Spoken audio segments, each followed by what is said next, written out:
দোকানে ঢুকে চুরি করে প্যান্ট পরেছিলেন এক তরুণী, কিন্তু ধরা পড়ে যান।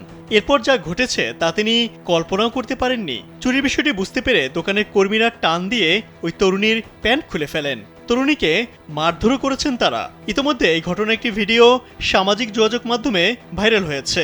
ভিডিওতে দেখা যায় একটি পোশাকের দোকানে জিন্স চুরি করতে গিয়েছিলেন ওই তরুণী। তাকে মারধর করছেন সেই দোকানেরই কর্মীরা।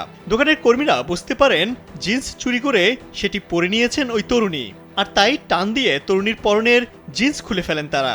এরপর হতবাক হয়ে যান ওই কর্মীরা। দেখেন, একটি নয়, একাধিক জিন্স চুরি করেছেন তরুণী। একটি জিন্সের নিচে পড়ে আছেন আরও জিন্স।